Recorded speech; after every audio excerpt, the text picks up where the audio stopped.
we see a lot of operators out there that haven't optimized this really crucial metric. It's not just the login success rate. As I say, there's things like duration, success of reset, duration of reset. These metrics are absolutely pivotal, particularly, as I say, in an entertainment brand or entertainment arena where, to be honest, if people get bored, they just go to the next operator.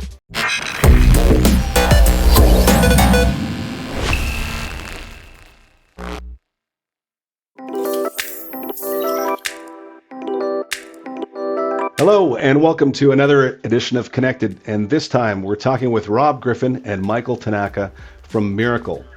MIRACL is a really interesting company in the sector, and it's the type of thing that I'm so delighted that we have this format to showcase and discuss, because what Robert and Michael have done with their business at MIRACL is attack the customer login and authentication in a way to remove friction, improve security, and deliver a much better customer experience, which is sort of a unique niche in the industry, and I look forward to talking with them more about it. Michael, Robert, thank you for joining me today.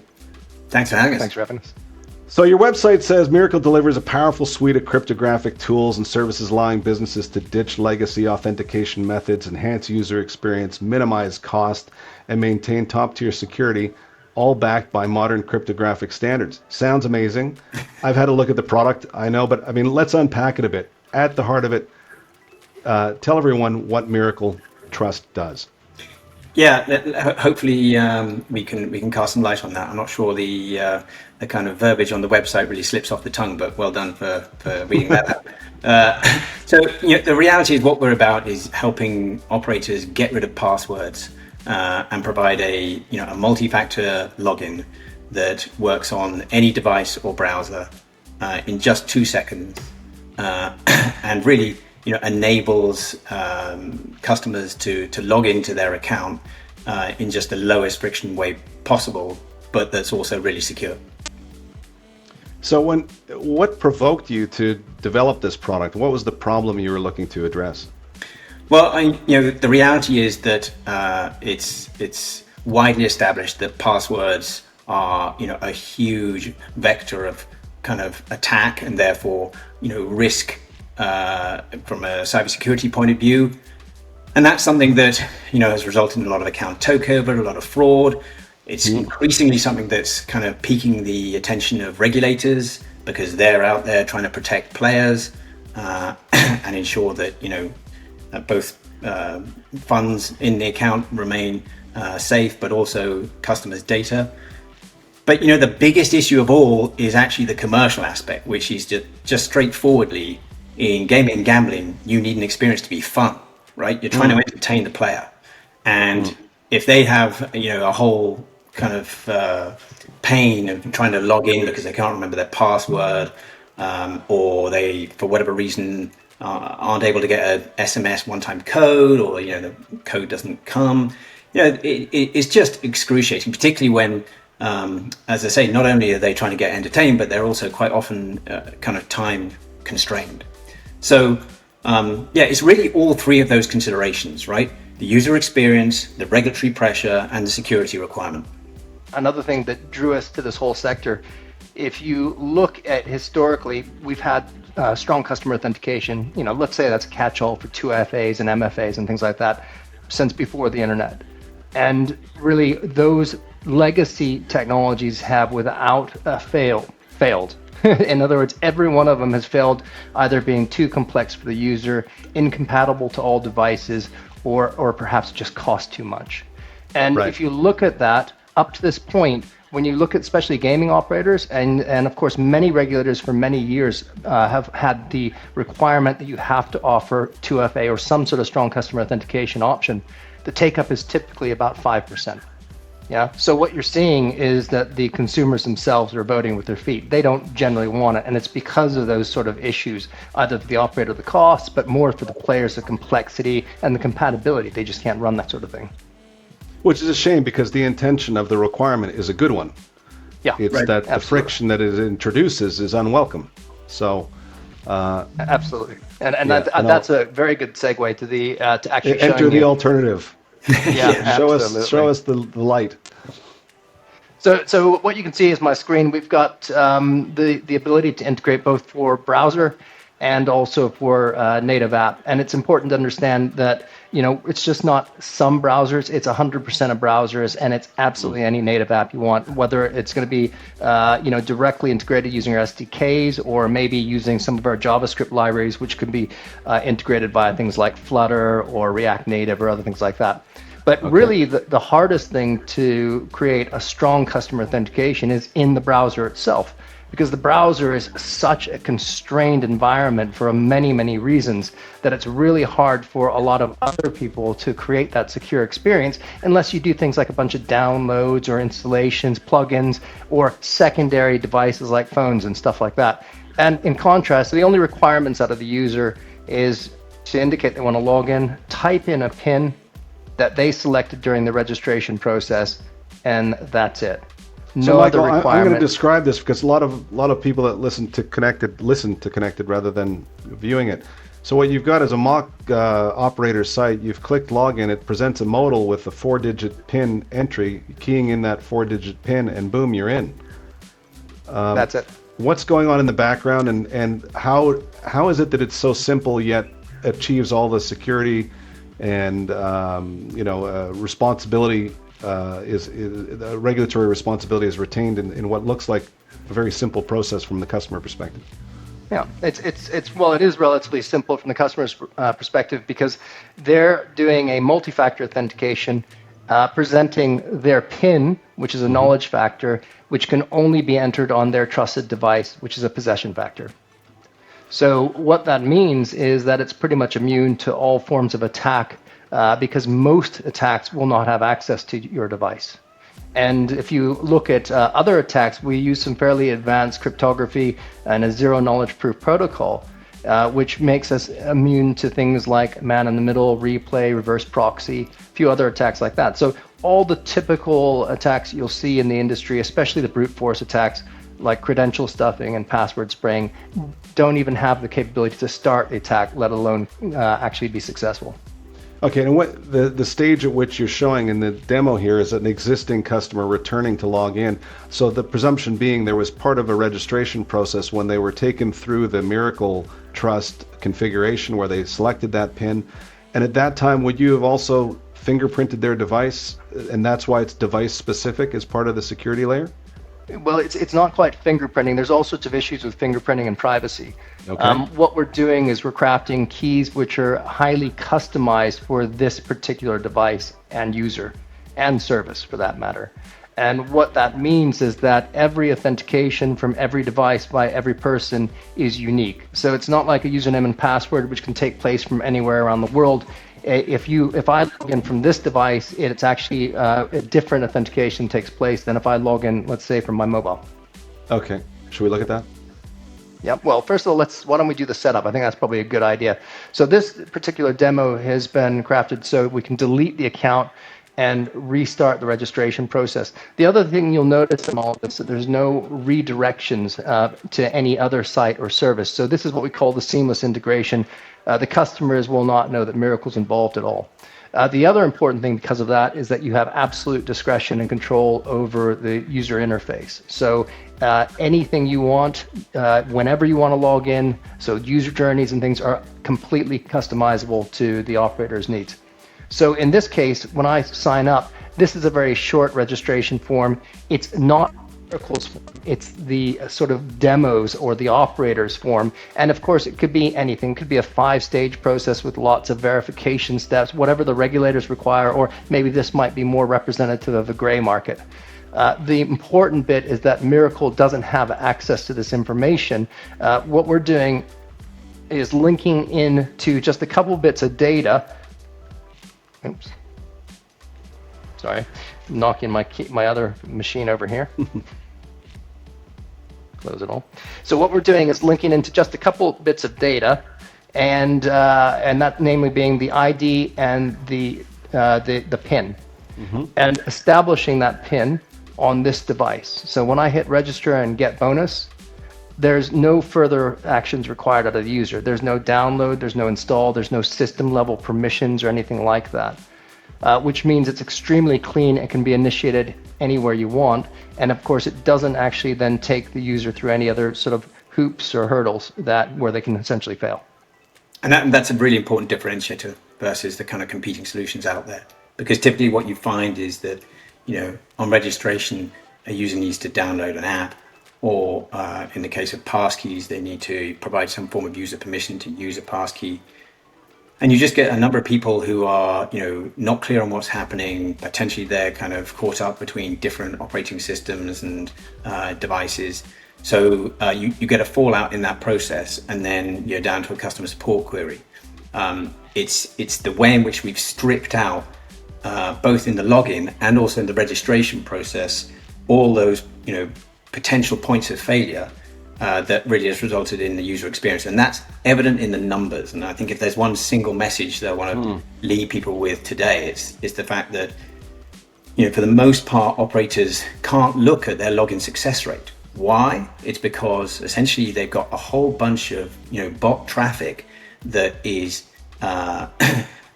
clouding or obfuscating the actual success rate of legitimate users in logging in.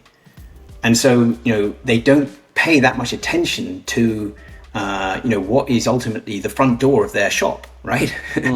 And so by getting rid of all forms of bot traffic, we're just giving you the clean, pure data of, okay, well, of legitimate users, how many get in first time? How quickly do they get in? And so when we say, our average login success rate across all of our clients is 99.9%, it's really powerful, because with passwords, it's down at like 95%. SMS two-factor authentication is down at like 85%. Sometimes we've seen as low as 65%. So we see a lot of operators out there that haven't optimized this really crucial metric. It's not just the login success rate. As I say, there's things like duration, success of reset, duration of reset. These metrics are absolutely pivotal, particularly, as I say, in an entertainment entertainment arena where, to be honest, if people get bored, they just go to the next operator. So if a customer forgets their PIN, let's say in a password world today, customer has a forgotten password journey to recover or reinstate a new password, or they might contact customer support. What is the process here if a customer has lost their PIN or forgotten their PIN to get back in, and what visibility does a customer support agent have on that process to assist them? Well, if you look at in practice, it can be just about any process you want. And in fact, the operator could reuse their password reset process. Generally speaking, when you're looking at a password reset, what you're trying to do is verify the user outside the security of the account. And what that means is you usually need to have some information about them to verify who they are, rather than just their password in that point in time. So as an example, and in this demo as an example, we send a passcode via email. That's just to keep it short, sweet, and easy. But it could just as easily be an SMS or whatever method that the operator normally uses. So MIRACL doesn't get involved in that process, partially because of privacy, but also because it's already been built by the operator to do things like a password reset. And if you think a password reset is relatively not very different to a PIN reset.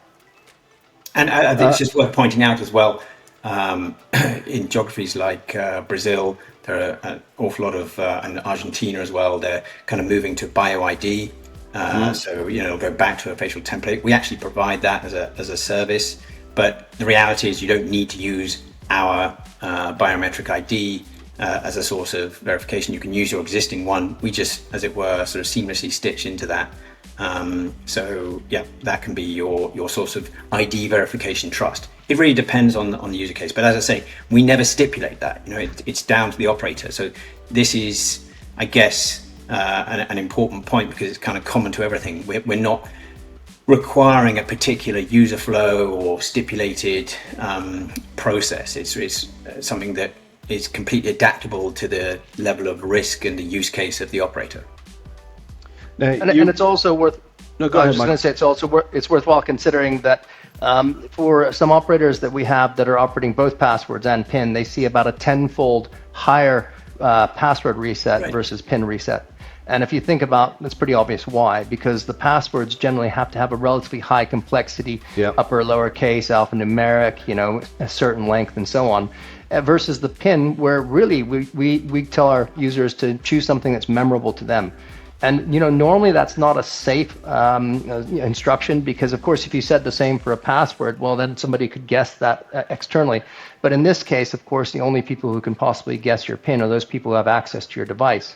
And generally speaking, that's going to be a fairly safe situation. So really people will choose things like their favorite bank card number or something like their kid's date of birth. And that just means that they're going to remember it.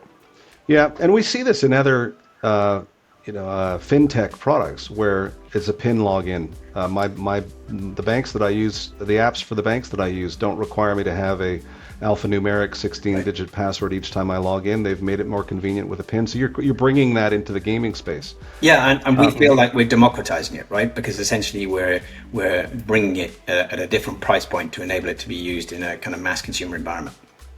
Okay, and then one thing you mentioned Brazil, regulated market. Now I know you guys are working also with customers in the U.S. market and other regulated markets. So all of this convenience isn't at the expense of good security protocols or regulatory compliance in markets. So I think that's demonstrated. But is it also is there an argument that you're providing an enhanced compliance or enhanced security? Oh yeah, as a result?